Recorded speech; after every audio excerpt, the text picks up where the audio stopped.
ندیم صاحب نے شادی کے بعد اپنی بیوی کا کالج میں داخلہ کروا دیا تاکہ وہ اپنی پڑھائی کی خواہش کو پورا کر لے، جبکہ بھائی اور اماں اس چیز کے سخت خلاف تھیں کہ تمہاری بیوی نے منہ کالا کروا دینا ہے، اسے گھر پر رکھو۔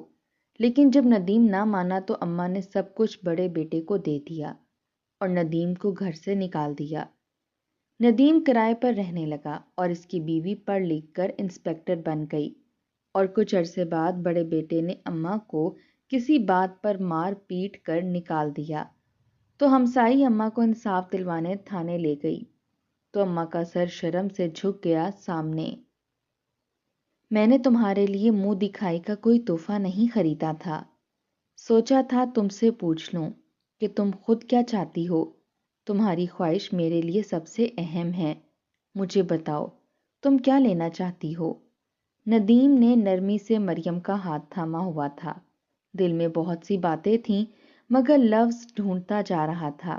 آخر وہ آہستہ سے بولا، وہ یہ بات بڑے پیار اور مان سے کہہ رہا تھا، اس کی آواز میں سنجیدگی بھی تھی اور محبت بھی۔ ندیم نے مریم کی آنکھوں میں دیکھا تو وہاں نمی تیر رہی تھی، وہ خاموش تھی، جیسے لفظ اس کے ہونٹوں تک آ کر رک گئے ہوں۔ دونوں کی شادی ارینج میرج تھی، اس لیے ندیم اس کی پسند ناپسند کے بارے میں زیادہ نہیں جانتا تھا، اسی لیے چاہتا تھا کہ جو تحفہ دے وہ اس کے دل کے قریب ہو۔ مریم نے دھیرے سے سر اٹھایا، آنسو اس کی پلکوں پر آ گئے تھے۔ وہ نم آواز میں بولی، میری خواہش آپ پوری نہیں کر سکتے، اس لیے آپ جو چاہیں مجھے دے دیجئے، میرے لیے وہی کافی ہوگا۔ اس نے یہ کہہ کر نظریں جھکا لیں مگر دل کا بوجھ ابھی بھی آنکھوں میں صاف چھلک رہا تھا۔ ندیم نے اس کی بات سن کر اس سے اصرار کیا کہ نہیں، ایک بار اپنی خواہش ضرور بتاؤ، میں وعدہ کرتا ہوں پوری کرنے کی کوشش کروں گا۔ مریم خاموش رہی، پھر جیسے دل کے دروازے کھل گئے وہ بولی، مجھے پڑھنا ہے، میں اپنی تعلیم مکمل کرنا چاہتی ہوں۔ میں ہمیشہ سے چاہتی تھی کہ میں اپنی شناخت بناؤں، لیکن سب کہتے تھے شادی کے بعد سب خواب ختم ہو جاتے ہیں، اس لیے چپ کر جاتی تھی، مگر آج آپ نے پوچھا ہے تو دل کی بات کہہ دی ہے۔ اگر آپ کو مشکل ہو تو میں یہ خواہش بھی دل میں دفن کر دوں گی۔ یہ سن کر ندیم ایک لمحے کے لیے واقعی سوچ میں پڑ گیا تھا۔ اس نے کبھی یہ نہیں سوچا تھا کہ منہ دکھائی کے تحفے کے طور پر اس کی بیوی اپنی زندگی کا خواب مانگ لے گی، لیکن اس کے دل نے فوراً فیصلہ کر لیا تھا۔ وہ مسکرایا اور مضبوط لہجے میں کہہ دیا، تمہاری یہ خواہش میں ضرور پوری کروں گا، تم صرف میرا ساتھ دینا، میرے لیے یہی کافی ہے۔ ندیم کی بات سنتے ہی مریم کی آنکھوں سے آنسو بہنے لگے، وہ بار بار شکریہ ادا کرتی رہی۔ اس کے دل میں پہلی بار ایک سکون اتر آیا تھا، اسے لگا شاید واقعی اب اس کی زندگی صرف گھرداری تک محدود نہیں رہے گی۔ اگلے ہی دن ندیم نے اپنے گھر والوں کے سامنے کھڑے ہو کر بات کی۔ اس کا لہجہ مضبوط تھا، وہ کہہ رہا تھا، اماں کچھ بھی ہو جائے میں مریم کو پڑھا کر ہی رہوں گا، وہ پڑھنا چاہتی ہے، یہ اس کی خواہش ہے اور میں اس کی خواہش پوری کرنا چاہتا ہوں۔ اب وہ میری بیوی ہے، میری ذمہ داری ہے، اگر وہ میرے ہوتے ہوئے بھی اپنے خواب پورے کرنے کے لیے ترستی رہی تو اسے شادی کرنے کا کوئی فائدہ نہیں رہے گا۔ اس کے ہر لفظ میں سچائی تھی۔ اماں نے غصے سے اس کی بات کا جواب دیا اور کہا، اسے ہرگز پڑھانے کی ضرورت نہیں، یہ کل کو تمہارا منہ کالا کر دے گی، پڑھ لکھ کر کون سا افسر بن جانا ہے، اسے گھر سنبھالنا ہے، بچے پیدا کرنے ہیں، شادی کے بعد عورت کا کام بس یہی ہوتا ہے، اسے اگر پڑھائی ہی کرنی تھی تو اپنے ماں باپ کے گھر بیٹھ کر کرتی، یہاں کیوں آئی ہے، ہمیں کیوں مشکل میں ڈالا ہے۔ اماں نے مزید کہا، ابھی اس کے بھائی کو فون کرتی ہوں، انہیں بتاتی ہوں کہ ان کی بہن ہمارے ریت رسم کے خلاف چل رہی ہے، جب ہماری جیسی عورتوں کے ساتھ اس کا مزاج ملتا ہی نہیں تھا تو بیاہ کر ہمیں مصیبت کیوں دی گئی۔ گھر کا ماحول تب کیا تھا۔ ندیم نے بہت سمجھانے کی کوشش کی مگر کسی نے اس کی ایک نہ سنی، وہ چپ ہو کر واپس کمرے میں آ گیا۔ مریم بستر پر بیٹھی ہوئی تھی، سر جھکا ہوا تھا، آنکھیں سرخ تھیں۔ ندیم جانتا تھا کہ اماں کی آواز اتنی بلند تھی کہ کمرے میں بیٹھی مریم نے ساری باتیں سن لی تھیں۔ وہ اس کے قریب آ کر بیٹھ گیا، اس کا ہاتھ اپنے ہاتھ میں لیا اور نرم لہجے میں کہا، تم بس مجھ پر بھروسہ رکھو، میں تمہیں ضرور پڑھاؤں گا۔ مریم نے آہستہ سے سر اٹھایا، آنکھوں میں اداسی تھی۔ وہ بولی، میں آپ کو مشکل میں نہیں ڈالنا چاہتی، اگر گھر والوں کو پسند نہیں تو میں نہیں پڑھوں گی، میں ان کی خواہش کے خلاف نہیں جانا چاہتی، شاید یہی میری قسمت ہے۔ اس کے ہونٹ مسکرا رہے تھے مگر دل رو رہا تھا، اس کی آواز میں ٹوٹے خوابوں کی تھکن صاف چھلک رہی تھی۔ ندیم نے اس کی بات سنی اور گہری سانس لی، پھر مضبوط لہجے میں بولا، مریم، زندگی ایک بار ملتی ہے، انسان کو حق ہے کہ وہ اپنے خواب پورے کرے، تمہاری تعلیم تمہارا حق ہے، کوئی اس حق کو تم سے چھین نہیں سکتا۔ میں تمہیں پڑھاؤں گا، چاہے مجھے اس کے لیے کتنی ہی باتیں کیوں نہ سننی پڑیں۔ تم میری بیوی ہو، میری شریک حیات، میرا آدھا وجود، اور میں تمہارے لیے کھڑا ہوں گا۔ وہ یہ بات کہہ کر جیسے خود کو بھی یقین دلا رہا تھا۔ مریم کے دل میں امید کی ایک نئی کرن جاگی، آنسو پھر آنکھوں سے بہہ نکلے، مگر اس بار یہ آنسو کمزوری کے نہیں شکر گزاری کے تھے۔ اسے لگا جیسے اس کے ٹوٹے ہوئے پر دوبارہ بن رہے ہوں۔ وہ دھیمے لہجے میں بولی، اگر آپ ساتھ ہیں تو مجھے کسی بات کا ڈر نہیں۔ پھر وہ آہستہ سے دعا کرنے لگی کہ اللہ ندیم کو ہمیشہ خوش رکھے۔ اس رات دونوں کافی دیر تک مسلسل مستقبل کی باتیں کرتے رہے۔ مریم بتاتی رہی کہ اسے کون سا مضمون پسند ہے، کس طرح پڑھنا چاہتی ہے، اور ندیم بڑے شوق سے سنتا رہا۔ اس کے لیے یہ سب نیا تھا مگر دل خوشی سے بھر گیا تھا۔ اسے محسوس ہوا کہ اس نے صرف بیوی نہیں بلکہ ایک خواب دیکھنے والی ساتھی پائی ہے۔ سونے کے زیورات تو سب بیویاں مانگتی ہیں مگر تعلیم مانگنے والی بیوی قسمت سے ملتی ہے۔ گھر والوں کی مخالفت اپنی جگہ قائم تھی مگر دونوں کے دل میں حوصلہ آ گیا تھا۔ ان کے درمیان ایک خاموش عہد ہو چکا تھا کہ وہ ایک دوسرے کے خوابوں کا ساتھ دیں گے، چاہے زمانہ کتنا ہی سخت کیوں نہ ہو۔ مریم کی منہ دکھائی کا اصل تحفہ اب ایک کتاب، ایک قلم، ایک نیا راستہ تھا، اور اس راستے پر پہلا قدم ندیم کے یقین نے رکھ دیا تھا۔ ندیم نے سب گھر والوں کے سامنے کھڑے ہو کر گویا اعلان بغاوت کر دیا تھا کہ وہ ہر حال میں مریم کو پڑھانا چاہتا تھا۔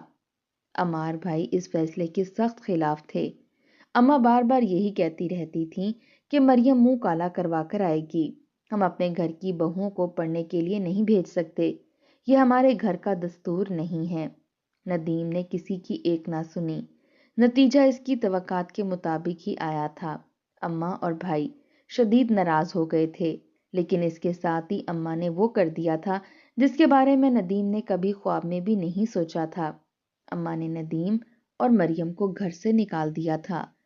انہوں نے سب کچھ اپنے بڑے بیٹے کو دے دیا تھا، جائیداد کے نام پر ایک پائی بھی ندیم کے پاس نہیں رہنے دی تھی۔ ندیم اس کھلے تضاد پر حیران بھی تھا اور دکھ سے بھر بھی گیا تھا۔ اس نے ساری زندگی اپنے گھر والوں کا ساتھ دیا تھا مگر آج صرف اس وجہ سے پرایا بنا دیا گیا تھا کہ وہ اپنی بیوی کو پڑھانا چاہتا تھا۔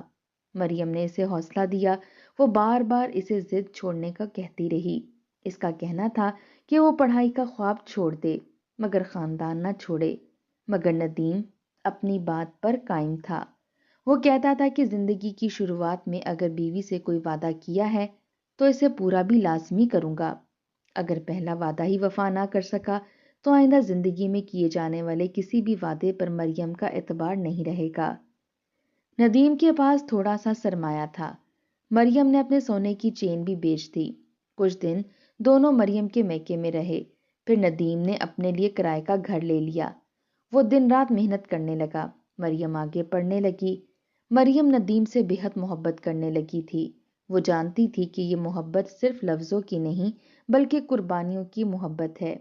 ایک خواب سن کر ندیم اسے پورا کرنے کی تگودد میں اس طرح لگ گیا تھا جیسے اس سے بڑھ کر اس کے لیے اور کوئی کام نہ ہو۔ وقت گزرتا گیا، موسم بدلا، گھروں کے نقشے بدلے، لیکن ایک چیز نہ بدلی، وہ تھی عمار کے دل کی سختی۔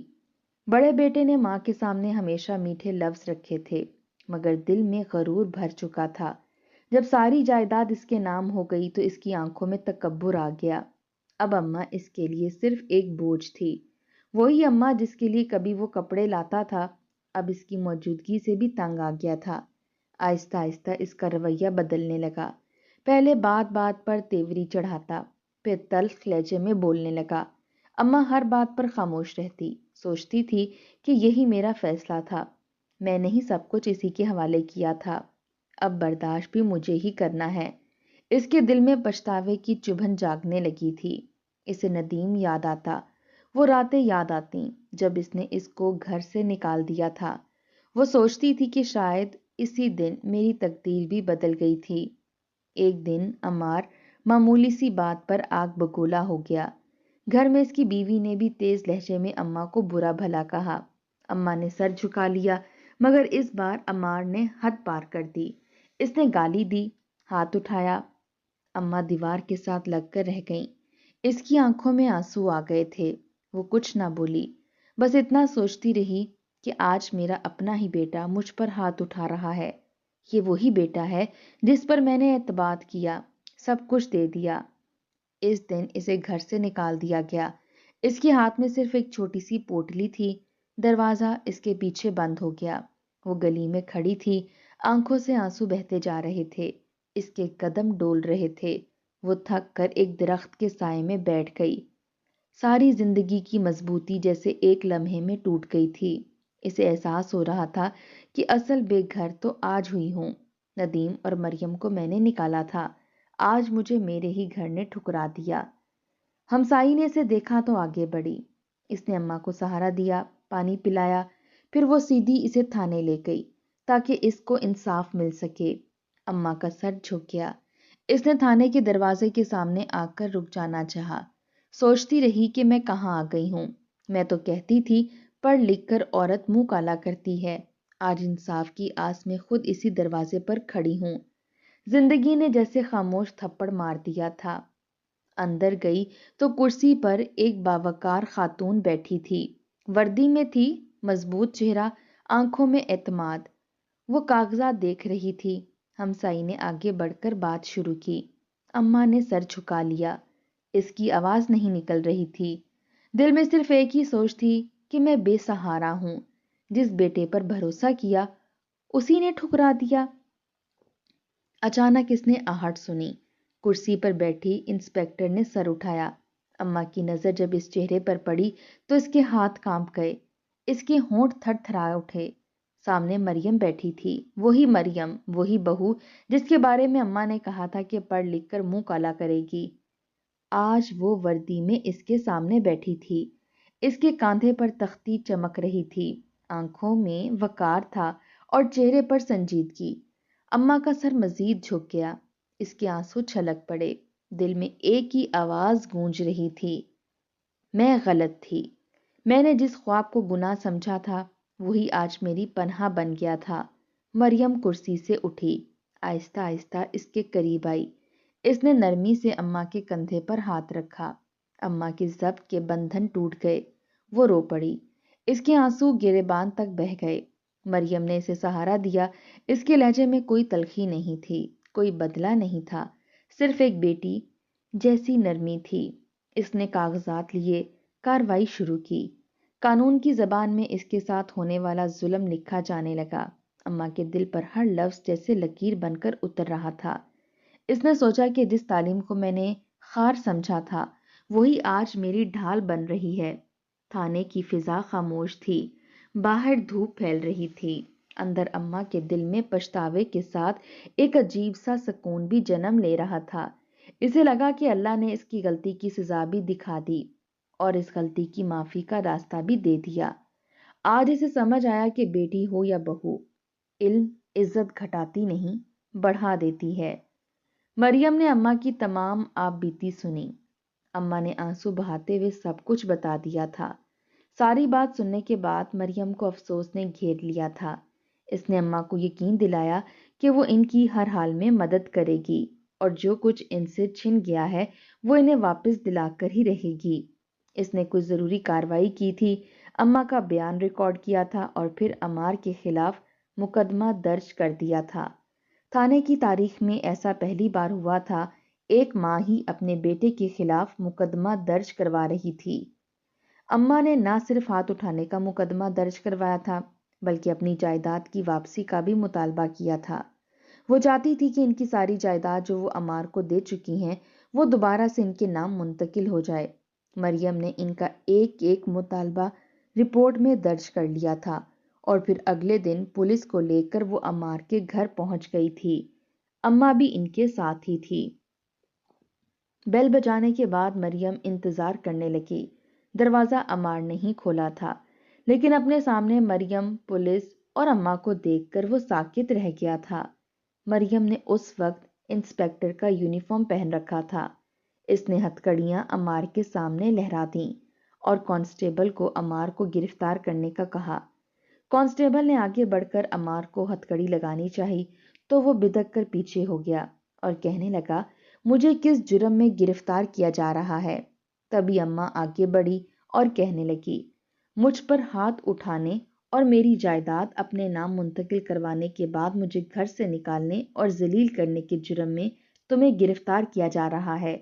اور اس کے ساتھ ہی اماں کو ورغلا کر اپنے بھائی کا حق بھی ہتھیا لینے کی رپورٹ بھی درج کروائی ہے میں نے تم پر۔ اماں نے سخت لہجے میں کہا تو وہ جلدی سے اماں کے پاؤں میں بیٹھ کر کہنے لگا، اماں مجھے معاف کر دیں، میں سب کچھ واپس کرنے کے لیے تیار ہوں۔ لیکن اماں اسے معاف نہیں کرنا چاہتی تھی۔ چپ چاپ واپس جا کر گاڑی میں بیٹھ گئی۔ مریم نے عمار کو لاک اپ میں بند کر دیا تھا۔ کچھ دن اماں کے ساتھ عدالت اور پولیس اسٹیشنوں کے چکر لگاتی خوار ہوتی رہی اور بالآخر اماں کی جائیداد واپس ان کے نام پر منتقل کر دی گئی۔ یہ تمام معاملات نپٹ چکے تھے تو مریم نے اماں کو مبارکباد دی اور کہا کہ اب آپ اپنے گھر واپس جا سکتی ہیں۔ آپ کو نکالنے والا کوئی بھی نہیں ہے، بلکہ آپ جیسے چاہیں اپنے ساتھ رکھیں۔ اپنی بات مکمل کرنے کے بعد مریم نے اماں کو اللہ حافظ کہا اور اپنے کیبن کی طرف بڑھی۔ اماں نے اس کا ہاتھ تھام لیا اور کہنے لگی، مجھے معاف کر دو مریم، میں نے تمہارے ساتھ بہت برا کیا، ہمیشہ بیٹیوں کی تعلیم کو کمتر جانا، مگر تم نے یہ ثابت کر دیا کہ لڑکیوں کا تعلیم حاصل کرنا کتنا ضروری ہوتا ہے۔ زندگی میں درست فیصلے ہوئے کسی بھی حد تک چلے جانا چاہیے۔ مریم مسکرا دی اور کہنے لگی، اماں میں نے کبھی بھی آپ کے لیے کوئی غصہ یا خار دل میں نہیں رکھی۔ آج میں جو کچھ ہوں وہ ندیم کی وجہ سے ہوں، اور میں یہ بات کبھی بھی فراموش نہیں کر سکتی کہ ندیم آپ کا ہی بیٹا ہے۔ وہ آپ کو بہت یاد کرتا ہے۔ مجھے بہت خوشی ہوگی اگر آپ اپنے بیٹے سے ملنے کے لیے چلیں گی، اور یہ سب آپ اپنی رضا سے کریں تو ٹھیک ہے، ورنہ میں آپ کے ساتھ کوئی بھی زبردستی نہیں کرنا چاہتی۔ مریم نے کہا تو اماں کی آنکھوں میں آنسو بہنے لگے۔ کیا ندیم اسے ملے گا؟ ان کے سوال پر مریم نے چونک کر ان کی طرف دیکھا۔ ان کی آنکھوں میں امید بھی تھی اور اس کے ساتھ ساتھ خوف بھی تھا کہ پتہ نہیں بیٹا ان سے ملے گا بھی یا نہیں۔ انہیں دیکھتے ہی وہ منہ موڑ لے گا۔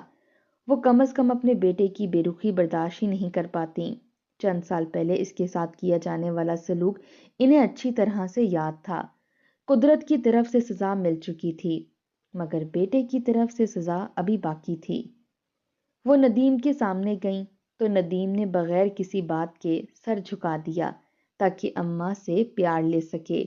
اماں رو رہی تھیں تو اس نے اماں کو گلے سے لگا لیا اور کہا کہ پچھلی تمام باتیں بھول جائیں، مجھے آپ سے کوئی گلہ نہیں ہے۔ اماں کے رونے میں مزید اضافہ ہوا اور انہوں نے نم آنکھوں کے ساتھ اس کے سامنے ہاتھ جوڑ دیے۔ ندیم نے پیار سے ان کے ہاتھ چوم لیے۔ ایسا نہ کریں، آپ نے ہمارے ساتھ سختی کی تبھی تو ہم کامیاب ہو پائے۔ اگر آپ مریم کو پڑھنے دیتی تو شاید میں بھی ابا جی کی جائیداد پر ہی اکتفا کرتا۔ میں نے اسکریپنگ کا کام شروع کیا تھا اور رفتہ رفتہ وہ کاروبار میں بدل گیا۔ میں نے خود اپنے پاؤں پر کھڑا ہونا سیکھا، محنت کرنا سیکھا، پرانی چیزوں کو نئی چیزوں میں بدلنا سیکھا۔ مریم نے کفایت شعری اور محنت کرنا سیکھا۔ اگر ہم وہیں رہتے تو شاید یہ سب کچھ حاصل نہ کر پاتے۔ آپ کی سختی کی وجہ سے آج ہم کامیاب ہیں۔ ندیم نے یہ سب باتیں کر کے اپنی ماں کا مان بڑھایا اور آگے بڑھتے ہوئے ان کے لیے اپنے گھر کے دروازے کھول دیے۔ یہ وہ گھر تھا جو انہوں نے 3 برس کی مسلسل محنت کے بعد بنایا تھا۔ تب مریم انسپیکٹر بن چکی تھی۔ ندیم کا اسکریپنگ کا کاروبار بھی تیزی سے بڑھ رہا تھا۔ اسی وقت انہوں نے گھر بنانے کا سوچا تھا۔ ان کی خواہش یہی تھی کہ اماں سب سے پہلے اس گھر میں آئیں، مگر وہ یہ سوچ کر ڈرتے تھے کہ اماں ان سے شدید ناراض ہوں گی۔ انہوں نے گھر چھوڑنے کے بعد کبھی پلٹ کر اماں کی خبر تک نہیں لی تھی، تو اماں شاید انہیں دیکھتے ہی منہ موڑ لیں۔ جس طرح انہیں گھر سے نکالا گیا تھا، وہاں سے ملنے والی دھتکار کے بارے میں سوچتے ہوئے وہ گھر نہیں جاتے تھے کہ کہیں دوبارہ انہیں برائی نہ دیکھنی پڑے اور خالی ہاتھ لوٹا دیا جائے جیسے سالوں پہلے ہوا تھا۔ وہ دونوں اپنے رشتوں کو بہت یاد کرتے تھے، مگر تنہا زندگی گزارنے کا فیصلہ کر چکے تھے۔ لیکن قدرت نے ان پر مہربانی کی، ان کی محنت کا صلہ دیا۔ آج وہ اپنی زندگی میں کامیاب ہو گئے تھے اور جو ٹوٹے پھوٹے رشتے تھے وہ بھی واپس انہیں ملے تھے۔ وہ دونوں رب کے شکر گزار تھے۔ تقدیر بدلنے کی طاقت انسان کے حوصلے اور محنت میں چھپی ہے۔ اگر ہم اپنے خوابوں کے لیے جدوجہد کریں اور اپنے اصولوں پر قائم رہیں تو اللہ تعالیٰ بھی ہماری مدد کرتا ہے اور حق و انصاف کی فتح یقینی ہوتی ہے۔ علم اور حوصلہ کسی بھی حالات میں انسان کی سب سے بڑی طاقت ہے۔ زندگی میں مشکلات اور مخالفت آئیں، مگر اگر انسان اپنے اصولوں اور خوابوں کے لیے ثابت قدم رہے تو کامیابی اور عزت ضرور حاصل ہوتی ہے۔